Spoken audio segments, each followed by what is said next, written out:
하나님께서 저와 여러분에게 은혜 주시길 원합니다.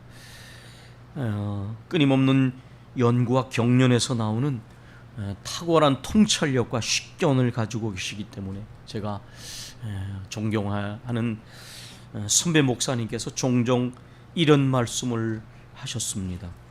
이전에 목사님들은 불쌍히 여김을 받거나 존경을 받거나 하였다. 너무 가난해서, 그러나 하나님의 사역자로서의 존경을 받았다라는 것입니다. 제가 자란 교회에서도 저희 어머니 세대 권사님들한테 종종 그런 얘기들이 전해져 왔습니다. 누구누구 권사님은 비록 머리에다가 함지에다가 물건을 이고 다니면서 팔지만 자신도 가난하지만 끼니를 잊지 못하는 그 전도사님, 총각 전도사님을 위해서 조속으로 먹을 끼니를 댔다. 그분이 부여사가 아니라 목회자가 먹을 게 없는 거예요. 사실 몇십여 년 전에 한국교회가 그랬어요. 목사님이 입는 양복은 사시사철 하나의 양복을 입기 때문에 이 소매가 때로 반질반질했습니다. 그리고 이 팔꿈치에는 자주 해지기 때문에 쇠물을 대가지고 그 양복이 헤어지지 않도록 그렇게 했던 일들, 아마 우리 장로님들, 권사님들은 다 기억하고 계실 거예요. 그렇게 가난했지만 존경을 받았습니다. 영적인 지도자로서, 하나님의 말씀을 전하는 종으로서 존경을 받았어요. 그 선배 목사님 말씀하셨습니다. 불쌍히 여김을 받거나 존경을 받거나 그건 분리된 것이 아니었는데, 요즘에는 목사가 존경커녕 멸시를 받거나 조롱을 받거나, 물론 모든 사람이 그런 것은 아닐지라도 많은 경우에 이런 일들이 일어나고 있습니다. 목사라는 이야기만 들어도 혐오하는 사람들을 만나고 조롱하는 사람들을, 그런 언론을 보게 됩니다. 들은 이야기인데요, 동독에 있는 공산화되어졌던 동독에서, 공산치하에서 가난하지만 존경을 받았고 영적 정신적 지주였던 목회자들이 통일이 되고 나서 종교세를 통해 삶이 상대적으로 부여졌을 때 이전에 받았던 존경을 더 이상 받지 못하게 됐다라는 이야기를 들은 적이 있습니다.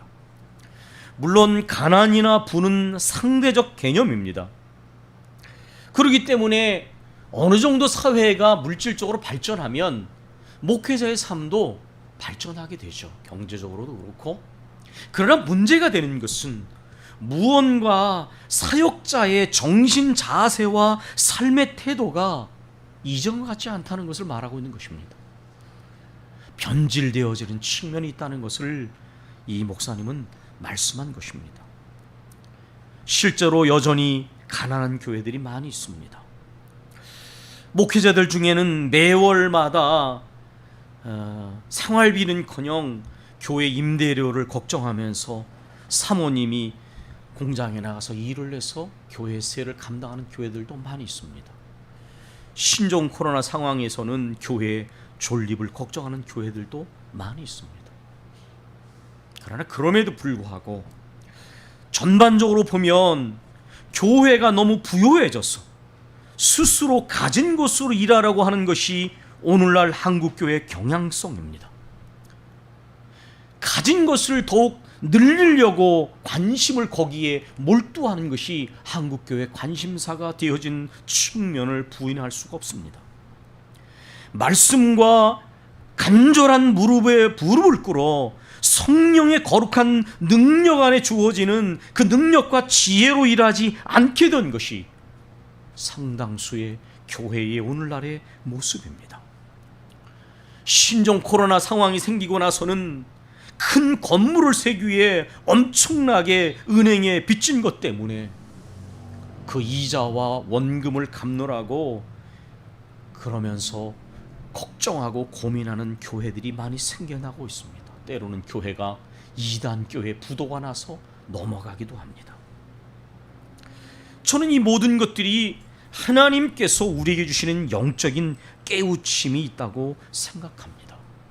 우리가 그동안 관심을 가졌던 것들, 우리가 그동안 의지했던 것들이 하나님의 관심과 하나님의 방법이 아니었다는 것을 우리가 생각하게 되는 것이죠.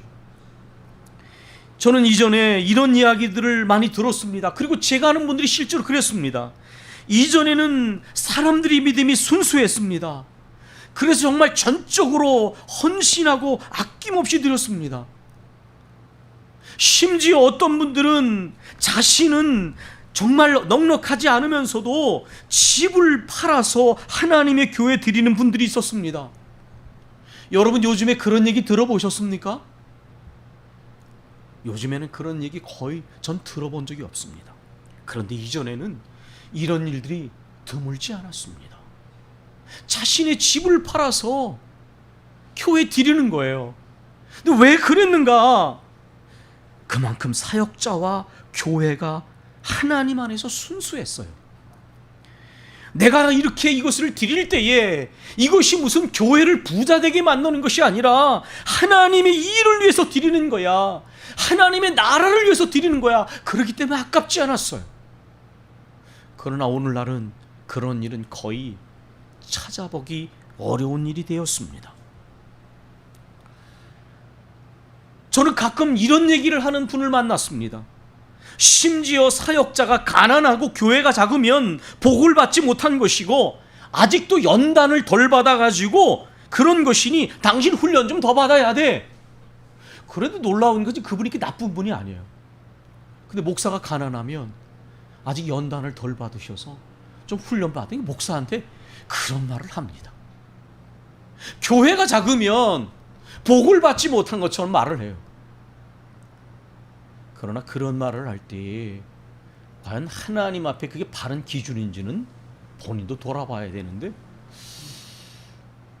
나쁜 분이 아닌데도 그런 말을 하는 걸 보면서 얼마나 병들면 얼마나 병들어 있으면 그렇게 물이 들었을까? 목사의 기준을 물질로 따지고 영적인 부분을 교회의 건물과 숫자의 크기로 따지는 것이 목회의 성공과 실패 기준으로 따지는 것이 과연 하나님의 기준인가를 생각해 봐야 합니다. 전 우리 장로님들이 기도하실 때에 참 은혜가 돼요. 여러분도 느끼실 거예요. 우리 교회에 빠른 성공을 주시고 건물을 짓게 해주고 우리 그런 기도하지 않습니다. 하나님 앞에 진실하게 해주시고 바로 서게 해주시고 말씀과 성령의 능력을 의지하게 해주시고 주님의 복음을 전하게 하옵소서. 하나님의 기뻐하시는 바가 되면 하나님이 필요하시면 건물도 주시고 필요한 부흥도 주실 것이지만은 우리의 기도는 먼저 그 나라와 그 일을 구하는 하나님의 관심사가 되어야 하고 말씀과 성령의 능력을 의지하는 하나님의 방법이 되어야 합니다. 오늘날 이런 것을 잃어버렸기 때문에 존경받지 못하는 사역자가 되고 온갖 손가락질하는 교회가 되고 하나님의 관심과 방법을 넘어서서 세속화된 그런 교회가 되어가는 것입니다. 오늘 본문에서는 바울 사도가 자신을 이렇게 표현하는 대목이 나오는데 하나님의 동력자요 하나님의 종이다. 1절과 4절에 하나님과 함께 일하는 자요 하나님의 일꾼이다. 그런데 이 영어에는 서번트라는 단어가 나왔습니다. 여러분 이 단어 익숙하시죠? 예전에는 목회자를 주의 종이라고 불렀습니다. 근데 요즘에는 주의 종이라고 잘 부르지 않습니다. 왜냐하면 어느 날부터 주의 종을 주의 종님이라고 부르기 시작했어요. 그런데 이게 존경심에서 나온 말이었는데 어느 날부터는 목사가 무슨 대우받는 자리처럼 되니까 어떤 목회자는 종이 종놈이지 무슨 종님이냐. 그런데 사실 하나님의 거룩한 사명을 감당하는 주의 종은 존중과 존경을 받아야 되는 게 맞는데 이거를 잊어버리니까 주의 종이라고 불려지는 성경 계명칭도 인간이 병드니까 언어도 병들게 돼요. 그걸 사용할 수 없게 돼요. 그러나 바울 사도는 분명히 말했습니다. 나는 하나님의 동력자요 하나님의 종이다. 분명히 확신을 가지고 자신을 표현했습니다.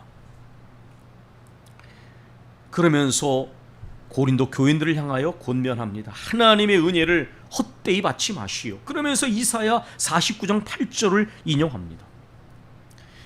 이제 여기에서 우리가 본 말씀, 내가 은혜 베풀 때에 너에게 듣고 구원의 날에 너를 도왔다. 이게 무슨 말이냐면 이 6장 전에 5장에서 하나님과 화목하게 하는 직분을 바울 사도가 맡았는데 이게 무슨 뜻이냐면 이스라엘은 하나님과 불화한 죄 가운데서 나라가 망하고 포로로 끌려갔습니다. 그래서 이들은 하나님의 구원이 절대적으로 필요한 민족이에요. 이 당시에도 로마의 지배를 받았잖아요. 그러니까 하나님의 은혜 가운데 구원을 받고 하나님과 다시 화목되어진 관계에 서는 것이 얼마나 중요한 문제인지 몰라요. 이스라엘 백성들은 이 말이 아주 익숙한 단어였어요. 아시리아에게, 바벨론에게, 페르시아에게, 로마에게 끊임없는 압제를 받는 이 민족에게 하나님의 은혜 가운데 구원이 주어졌고 바로 예수 그리스도를 통해서 메시아가 오셨고 그리고 하나님과 다시 관계가 회복되었다는 것, 이것을 선포하고 있는 것입니다. 자기는 바로 이 사명을 맡은 하나님의 동력자다. 그런데 너희가 이 은혜를 결코 가벼이 여기고 헛되이 봐서는 안 된다. 그러므로 보라, 지금은 은혜 받을 만한 때요 구원의 날이다. 이렇게 말하고 있는 것입니다. 이것은 우리에게도 마찬가지입니다. 우리가 죄와 모든 사망의 권세 가운데 구원받아 새로운 삶의 방식과 소망을 가지고 살아가는 은혜를 받고 구원을 받은 우리들, 그 은혜를 경망스럽게 가볍게 받아서는 안 된다. 그 은혜를 흘려보내서는 안 된다. 지금은 오히려 은혜 받을 만한 때요 구원의 날이다 라고 그렇게 말하고 있는 것입니다.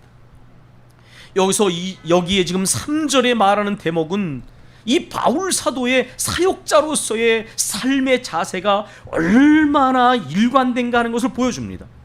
우리가 이 직분이 비방을 받지 않게 하려고 무엇에든지 아무에게든지 거리끼지 않게 하고 하나님의 생명의 복음을 전하는 이 일을 위하여 나의 어떤 말과 행동도 걸림돌이 되지 않기를 원합니다. 저는요, 우리나라의 지금 야당과 여당에서 대선 후보들이 서로 자기 자신을 자천하고 있습니다. 그런데 잊어버리고 있는 것 하나가 있는 것이 보여집니다. 그건 뭐냐? 아무리 화려한 말을 하고 약속을 해도 그의 평소의 삶과 행위가 진실하지 못하면 영향력을 줄 수 없고 오히려 그 말 때문에 걸림돌이 됩니다. 우리 사회의 문제는 진정성의 결여예요. 상대방을 끊임없이 비난하고 자기만 잘났다고 말하는 그 얘기, 이미 국민은 그 모습 보면서 다 느끼고 있어요. 과연 저 사람이 대통령이 돼도 진짜 바른 지도자일 것인가? 여러분, 이 바울이 이 말을 할 때 바울은 알고 있었어요. 당시에 유명한 정치 이론가나 대중 연설가들이 말만 잘해서는 안 된다는 것을. 진짜 대중을 향한 영향력은 삶의 모습이 진실하지만 안 된다는 걸 알고 있는 거예요. 오늘 여러분, 말만 잘하는 지도자를 원하시지 않을 겁니다. 우리는 그런 지도자를 너무 많이 만났어. 교회 안에서도 섬김을 강조합니다. 언제? 선거에 나갈 때. 그런데 섬김은 당선될 때까지만의 립서비스고 당선되자마자 섬김이라는 단어는 더 이상 잘 쓰지 않습니다. 왜? 이제부터 휘둘러야 되니까. 평소에 마음먹어도 마음껏 한번 시행해 봐야 되니까. 대학 총장이 되면, 노회장이 되면, 총회장이 되면 이런 일들이 너무 많이 일어납니다. 대통령이 되면 우리는 화려한 말과 립서비스가 아니라 그의 삶의 모습의 진실성을 보기를 원하는 거예요. 진정성의 결여가 이 세상에서나 영적인 세계에서 너무 많이 일어나고 있습니다. 그래서 바울 사도는 지금 말하고 있는 거예요. 내가 복음을 전하는 일에, 하나님의 생명의 복음을 전하는 일에 방해가 되지 않도록 나는 지금 이렇게 살고 있습니다. 이건 자기를 자랑하려고 하는 것이 아닙니다. 내가 전하는 복음이 거짓된 것이 아니기 때문에 복음 전하는 일을 위하여 자기를 말하고 있는 것입니다. 결코 그는 자기를 위하여 자기를 자랑하는 사람이 아닙니다. 우리가 이 직분이 비방을 받지 않게 하려고 무엇에든지 아무에게든지 거리끼지 않게 하고 오직 모든 일에 하나님의 종으로서 자천하여, 이건 뭐냐면 자기를 변호한다 그런 거죠. 나는 하나님의 종으로서 복음이 방해되지 않도록 이렇게 살고자 합니다. 많이 견디는 것과 이것은 뭐냐, 단순한 인내가 아니라 사명을 위하여 끝까지 일관되게 참는 모습을 말하는 거예요. 그 내용이 9가지가 나옵니다. 9가지인데 여러분, 이것은 이 바울이 대단한 식견을 가지고 있는 인물이라는 것을 봅니다. 여기에서 바울이 9가지 그가 겪은 여러 가지 역경을 말하고 8가지의 덕목을 말하고 있는데요, 이게 어떤 화법이냐면 당시에 철학자들이나 여러 이러한 유명한 인물들이 사용하는 어법하고 상당히 비슷한 거였어요. 여기서 바울이 9가지 역경을 말하는데 당시의 철학자들도 자신들이 당한 역경을 3가지씩 묶어서 소개했습니다. 3가지씩 묶어서 소개했는데 그 목적이 뭐냐? 이것을 소개하면서 나는 그럼에도 불구하고 어떤 상황에서는 나는 만족감을 가지고 살아가는 사람이며 내가 여러분에게 베푸는 가르침은 진실한 것입니다 라고 말하기 위해서 역경을 말하는 거예요. 바울 사도도 3가지씩 묶어서 역경을 말하고 있습니다. 환난과 궁핍과 고난. 이것은 이렇게도 해석할 수 있습니다. 육체적이고 정신적이고 물질적인 고난입니다. 그 다음에 수고로움과 매맞음과 갇힘과 난동, 이건 타인으로부터 주어지는 고난입니다. 바울은 8번 매를 맞았습니다. 유대인에게 5번 매를 맞고 이방인에게 3번 매를 맞았는데 그 매 중에는 이 채찍에 쇠갈고리나 생선뼈가 걸려 있어서 한 번 매를 때릴 때마다 이것이 몸에 휘감겨서 살이 찢겨나가기 때문에 40대를 맞으면 죽는다는 매입니다. 그래서 39대를 때린. 아마 바울 사도가 윗도거리를 벗었다면 바울은 온통 상처 투성이에 몸을 가졌을 겁니다. 8번이나 매를 맞았습니다. 돌로 맞아서 거의 죽은 상태처럼 된 적도 있었지 않습니까? 갇혔습니다. 우리가 아는 것처럼 아는 것만 이 고린도후서를 쓰기까지 바울 사도는 4번이나 감옥에 갇혔습니다. 빌립보 감옥에, 예루살렘에, 가이사라에, 로마에 여러 차례 감금되고 감옥에 갇혔습니다. 난동, 성난, 선동당한 유대인들과 여러 무리로부터 여러 번 죽임을 당할 뻔했습니다. 수고로움과 자지 못함과 먹지 못함. 바울은 육신을 위하여 일하는 사람이 아니기 때문에 삭슬 위하여 일하지 않고 장막 짜는 일을 하면서 자신의 생계를 스스로 책임지면서 이 일을 했습니다. 그리고 복음을 전했습니다. 자지 못함은 무엇입니까? 그는 끊임없이 복음을 위하여 여러 지역을 이동했기 때문에 참 고단한 삶을 살았고, 때로는 교회와 성도들의 믿음이 바로 세워지지 못하거나 이단으로 인한 여러 가지 일들이나 교회와 성도를 향한 염려 때문에 그가 때로는 잠 못 이루지 않았는가 생각이 되는 것입니다. 먹지 못하는 것은 때로는 그가 일부러 금식한 것이 아니라 정말 먹지 못한 거예요. 옛날에 우리 선배 목사님들이 쌀통에 쌀이 떨어져서 먹지 못했던 거예요. 이 바울 사도도 주의 종들도 이런 거 다 겪었어요. 바울 사도는 이 말을 할 때에 자기를 자랑하려고 하는 것이 아닙니다. 내가 전하는 복음이 여러분 나 때문에 장애 걸림돌이 되지 않기를 원하고, 내가 전하는 복음이 아무 장애물 없이 여러분에게 온 세상에 전해지기를 원하기 때문에 이 말을 하는 것입니다. 바울 사도에게는 아낌없이 나누고 바울에게 전해주는 사람들이 있었습니다. 왜 그랬습니까? 바울 부자되라고 한 것이 아니라 하나님의 동력자와 하나님의 종으로서의 바울 사도의 헌신과 진실성을 알았기 때문에 그들은 바울이 이렇게 말했습니다. 너희가 생명까지라도 나에게 주었으리라. 원래 성도 간의 사랑은 이런 거예요. 계산하고 따지는 것이 아니라 정말 생명까지도 줄 수 있는 거예요. 실제로 예전에는 교회에서 성도들끼리도 그런 나눔이 있었어요. 아까 제가 하나님의 교회를 위하여 집을 드렸다. 요즘 그런 일 하면 미쳤다고 말할 겁니다.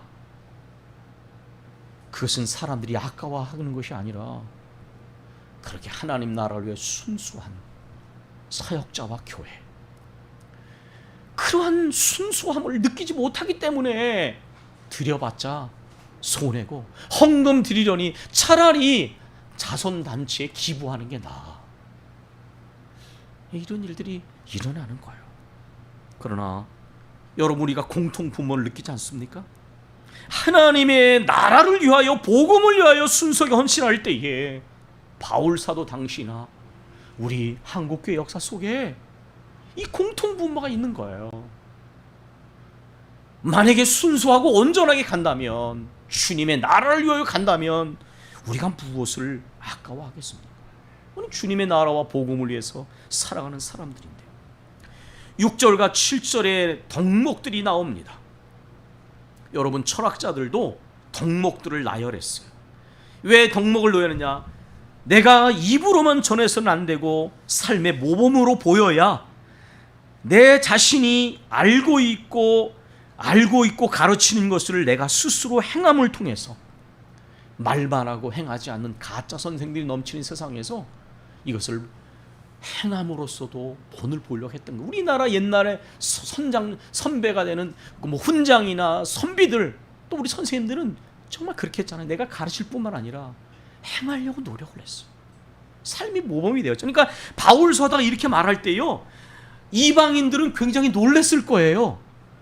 그 무식한 사람처럼 생각했을지 몰라. 근데 바울은 로마 시민권을 가지고 있는 사람이고 가말물의 최고의 율법 학자였고요.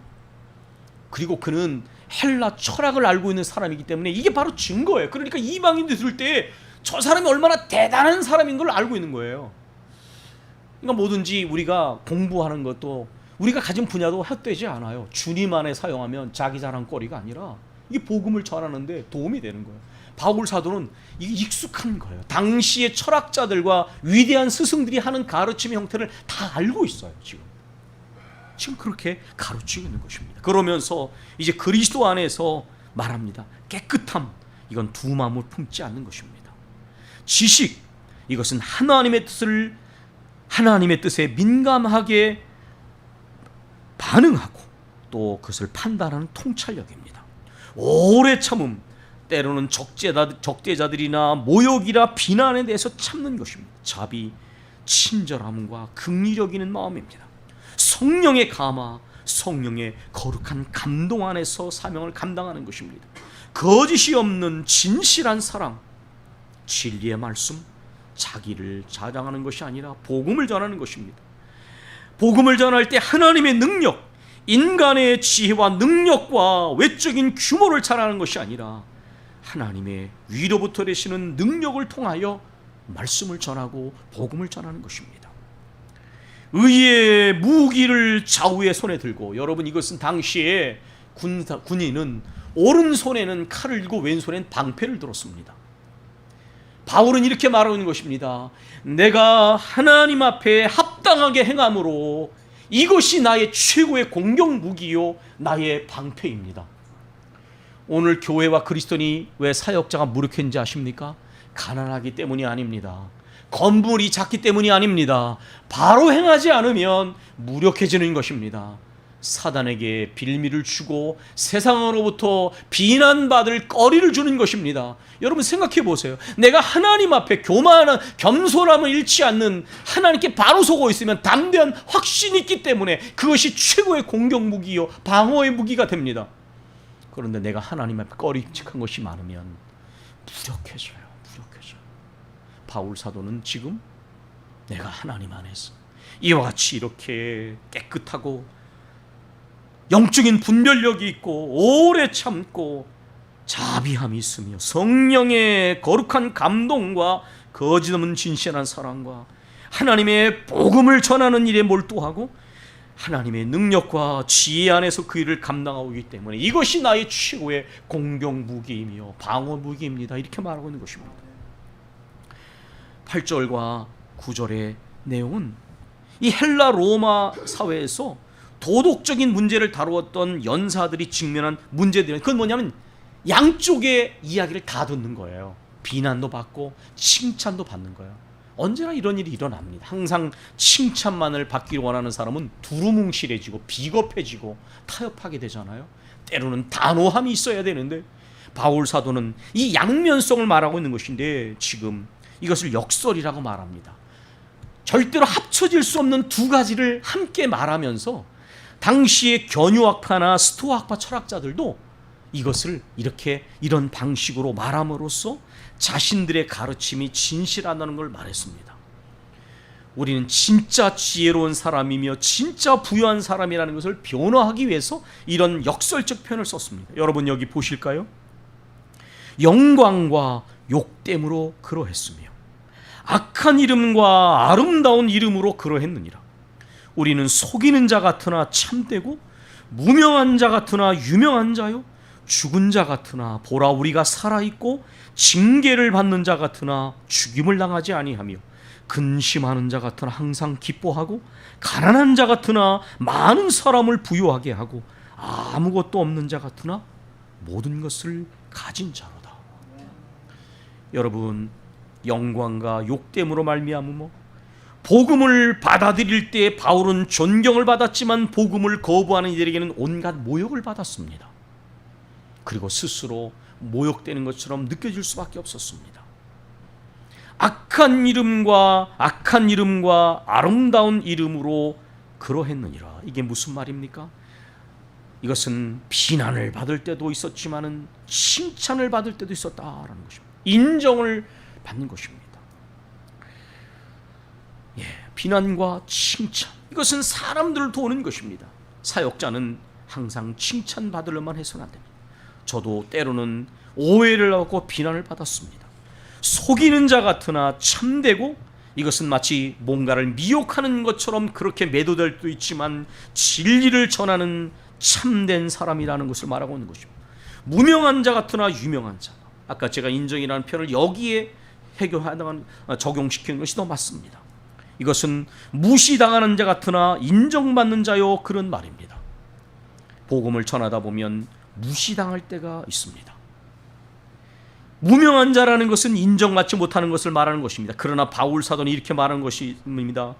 내가 전하는 복음을 받아들이는 이들에게는 내가 유명한 사람, 인정받는 사람이 되고, 무엇보다 내가 믿는 하나님 앞에 나는 인정받은 사람이다. 지금 이렇게 말하고 있는 것입니다. 죽은 자 같으나 보라 우리가 살아있고, 바울은 여러 차례 죽음의 자리에 내어졌습니다. 아시아에서도 극한 환난을 받아 죽은 줄 알았으나 이는 죽은 자도 살리시는 하나님만 의뢰하게 하심이라 위로의 하나님을 말하면서 고린도후서 1장에서 말한 대목입니다. 죽은 것처럼 보였으나 바울은 죽지 않았습니다. 저는 참 이게 은혜가 됐습니다. 저도 투병을 하면서 이러다 어느 날 푹 쓰러 죽겠지라는 그런 순간을 지냈지만 하나님께서 제 생명을 살려주셨습니다. 징계를 받는 자 같으나 죽임을 당하지 아니하며, 이게 무슨 말입니까? 유대인들은 어려움을 당하는 사람들을 보면 인과응보적 생각을 가지고 있었습니다. 저거 죄 져갖고 저 벌 받는 거야. 가난한 거 저거 아직 연단을 못 받아서 저 모양이야. 얼마나 세속적인지, 인과응보적인지. 그런데 하나님 앞에서 죽임을 당하지 않았습니다. 그것은 의를 위한 고난이었기 때문에 주님이 보호해 주셨습니다. 근심하는 자 같으나 항상 기뻐하며, 이 근심은 육신적인 염려가 아닙니다. 하나님의 교회와 성도를 향하여 불신앙하고 거절하고 순종하지 않는 이들 때문에 생겨나는 많은 근심과 염려가 있었지만은, 그러나 주님 안에 항상 기뻐하는 사람이었습니다.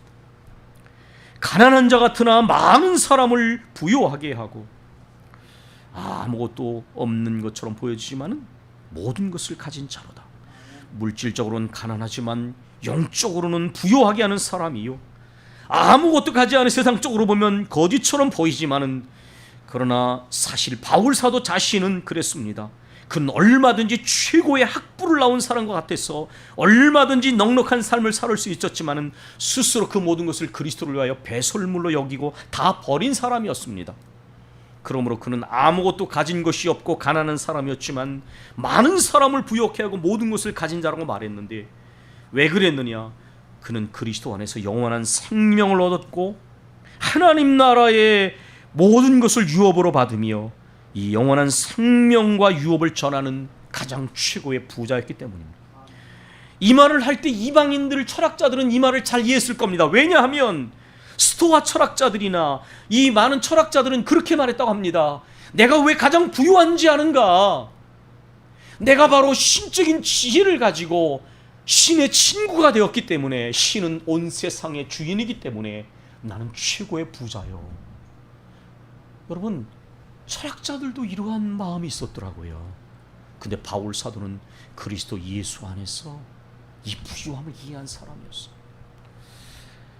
사실 제가 말씀을 전하면서 지난 목요일 날 저희 아버지가 입원을 하셨는데 여러 가지 조금 우울한 일들이 있었어요. 뭐 병원비도 막 많이 나오고 막 여러 가지 상황이, 그러니까 막 하나님께 간절히 기도하면서 한편으로는 누리려고 하는 마음이 생겨나는 거예요.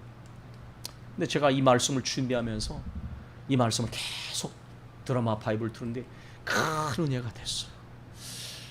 내게는 그 변변하지 못한 보험 하나 없는 상황, 여러 가지 마음은 생각에 걱정이 찾아오려고 할 때에 하나님께서 내 생명의 근원이 되시고 아버지를 지켜주시는 분이 되시고, 나는 주님 안에서 참 창조와 구속의 하나님이 내 아버지가 되시는, 하나님께 모든 것을 맡기고 가며 하나님 손 안에 있는데 무엇을 염려하고 근심하는 것인가, 그런 생각을 하니까 하나님께서 이 본문을 가지고 말씀을 준비하게 하신 뜻이 있었다라는 생각이 들어갔습니다. 사랑하는 교회 여러분, 하나님의 사역자가 순수해지도록 기도해 주십시오. 하나님의 말씀에 종답게 하나님의 복음에 장애물이 되지 않도록 우리 장로님 하셨던 것처럼 사역자들을 위해서 많이 기도해 주십시오. 그래서 교회와 성도가 거룩하게 세워져서 이 생명의 복음이 방해받지 않고 전해지도록, 그래서 고통당하고 삶의 의미를 잃고 살아가는 세상 사람들에게 이 생명의 복음이 정말 힘있게 전해지도록 기도해 주시기 바랍니다.